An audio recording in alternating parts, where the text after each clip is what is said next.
Good morning. So today I want to touch on my Kioti NS6010. I've had a couple people ask me if I like the tractor, what do you think of the tractor, would you recommend the tractor? So I kind of want to do a little review on it. This is a 60 horsepower hydrostatic tractor. That's the biggest compact you can get without going up into a shuttle shift or anything like that. This unit is comparable to a John Deere 4066R, and it's a pretty sharp looking unit.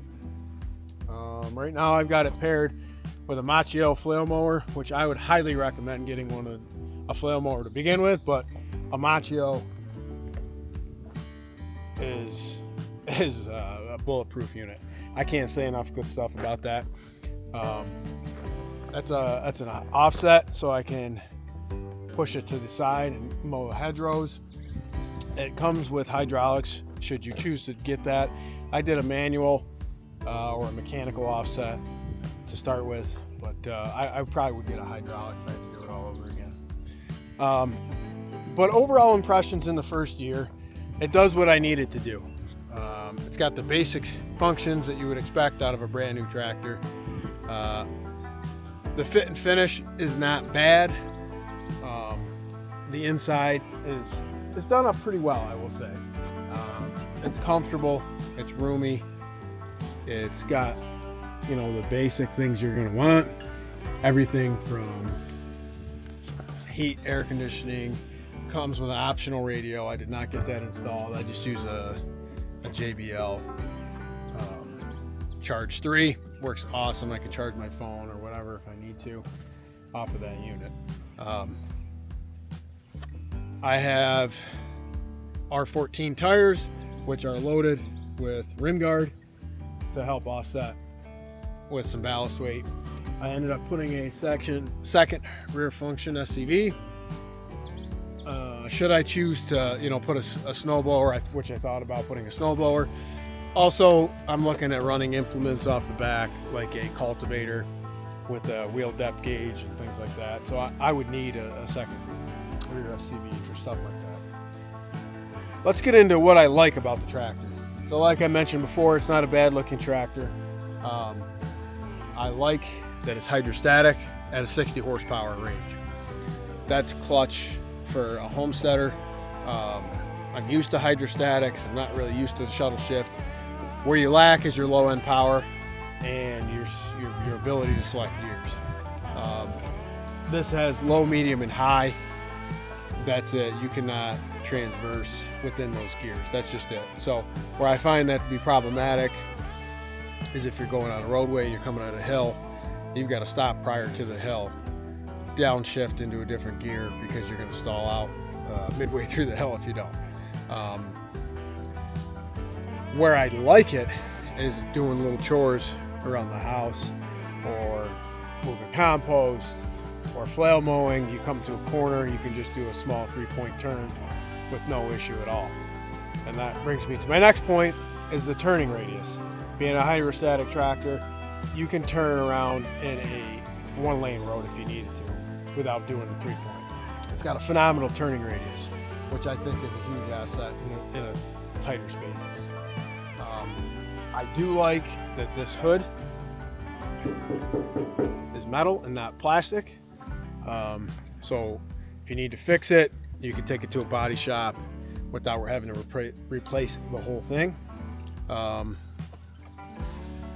The other part that I wanted to touch on that I think is phenomenal is the ability to raise and lower your 3-point hitch via this mechanical lever. So this works in conjunction with the 3-point lever inside the cab, but if the tractor's on, you can raise or lower your 3-point hitch with that. It's got your work lights all the way around, comes with the triangle and work lights in the front, and then the grill. The lights are pretty good. They're not bad. They're not LEDs, but they work pretty good for what you need it for. I don't think it's worth upgrading to LEDs at this point. Maybe down the road. The fuel tank down here, easy accessible. right there. The one downside, in my opinion, with the fuel tank is it's only 10 gallons. If you're going anywhere or doing a decent job, you're going to run out of gas and you need to bring gas with you, which is the case for the most part when you do anything tractor related, but it's only a 10-gallon gas tank. So if I drive 5 miles down the road, get into something on a job, come back, I'm pushing it on the way back and I have to carry gas with me. Not a huge deal, but it can be cumbersome. The bucket is a universal skid steer quick attach, which is super helpful. You can come up to any implement with a skid steer quick attach and use it. The intake and recirc for the air conditioning is great. They've got these ports placed in decent spots, so defrost your windows in the winter time and it keeps you cool in the summertime. The AC works great on this. The loader joystick I find to be pretty ergonomical. If I had a third function, it would be bang on where it needs to be. The hydraulics are decent, but when you go to, let's say, curl, roll back, dump, and a combination, there's definitely a pause and you're really only getting one feature. So I think the hydraulic flow or the GPM could be upgraded a little bit to accommodate for a smoother operation. Some people ask me about the regen. I've only had it regen on me twice in a year. You got to run them open, so the throttle's got to be high. You've got to work them how they're supposed to be worked. If you're putting around the yard and just doing things low idle, you're going to run into trouble. So you're going to regen constantly. Run it how it's supposed to be run. That's how you're supposed to run a diesel to begin with. But get it up to idle and where it needs to go and work it there. Now let's talk about what needs improvement or what I think needs improving on. Coming straight from the factory, I had a couple issues. The hydraulic port on the axle was leaking within the first week. The hydraulic up here on the loader arm was leaking within the first month or two. And I don't know if you can see here, the seal was not even filled in direct from the factory, and that was on both sides. You can see the dealer did a little aftermarket deal here and tried to seal it up as best they could. It's tough to see. You can kind of see the different lighting there. So that's all within the first couple months. I definitely think there's some quality control issues from the factory. These guys are pumping tractors out. That being said, my buddy from work got the exact same tractor, same model and everything. He's had no issues with it. So that's the minor cosmetic, if you will, issues with this tractor.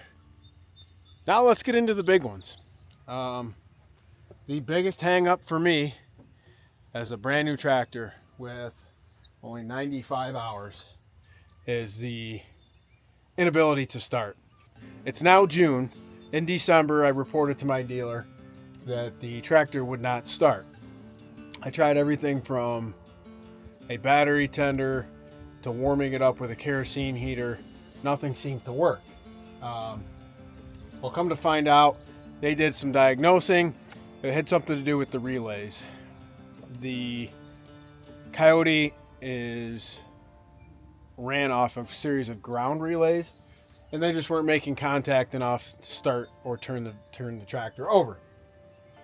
So for a while we did probably 3 to 4 fixes, and then after that it went up to the dealer because it still wouldn't start. After it went to the dealer, it came back to me 2 weeks later, still nothing, it would not start. So the dealer, and I'm not going to say who it is, but you could probably figure it out. Their fix was to bypass all the safety features, which is the safety seat switch, So if you can see this red cord here, you see how they jumped it and bypassed it? So these two are supposed to connect together. What that does is when you stand up out of your seat, or say the tractor flips over, anything like that, it'll shut off. Additionally, if when you go to get up off the tractor, it needs to be in park and neutral. So that's the only way you can get off of this tractor without it shutting off, unless you do that. The second thing they did was bypass all of the start features and any of the relays that would need to be activated to start this tractor. Okay, so basically I have power onto the accessory mode. Tractor's not running, but everything else is functioning. So you can see the neutral light is on there.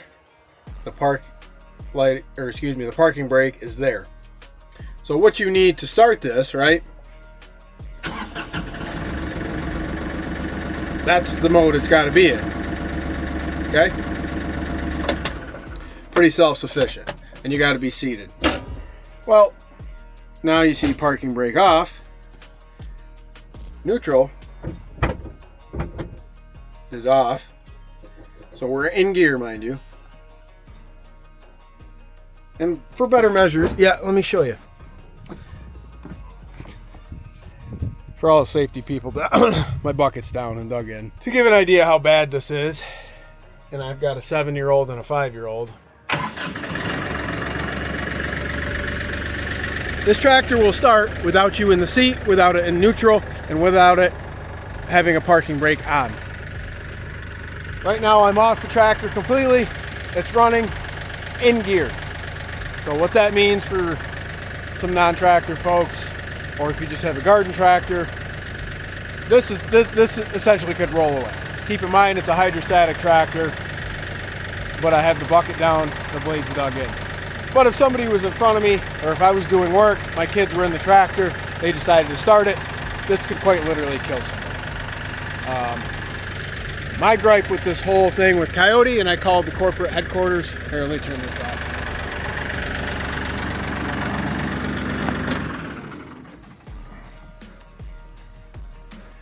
My whole gripe with Kioti, after calling the corporate headquarters and conferring with the dealer, was they're doing everything that they can to fix this problem. It's been 3 weeks since they've had the part in the dealership, according to them. Now, I would say that this would be one of your higher priority cases, right? Been going on since December. The issue's still unresolved, and here we are, mid-June. I'm in law enforcement, and the position that I'm in is basically liability management or risk management and documenting that kind of stuff. So I fully understand the issues here. Kioti has been put on notice. My dealer has been put on notice, and they're coming today to pick the tractor up, supposedly. But how can you expect somebody to have a tractor that is quite literally inoperable unless you bypass all of the safety features which you've put in place to safeguard an accident? And that's where I'm at. Their response was, you needed a tractor running, so we got it up and running. Well, yeah, I need a tractor running properly, right? I don't need a tractor that's unsafe for me and my family. I've got a lot of things, moving parts and pieces around, and this is not one other thing that I need to be worried about. It's the whole reason I bought a brand new tractor, was to avoid these issues. And here we are, 6 months into it, and it's just something I'm not willing to compromise or deal with. That being said, we'll see what the dealer does. I've asked for a trade-in on at least 5 separate occasions. I've yet to receive a figure for this tractor or the tractor I'm looking at getting. I don't understand what the hang-up is. I don't understand why.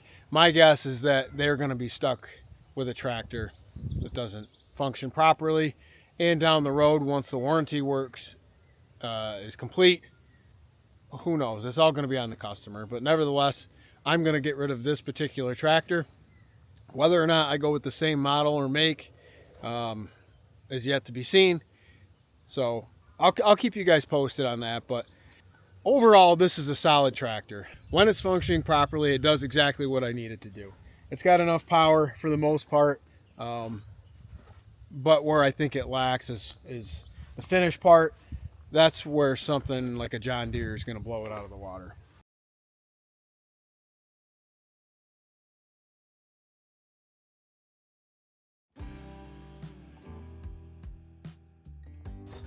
That pretty well sums it up. Like I said, it's a decent tractor for what it is. If you're to compare it to a John Deere 4066R, you're about 25,000 less than a John Deere.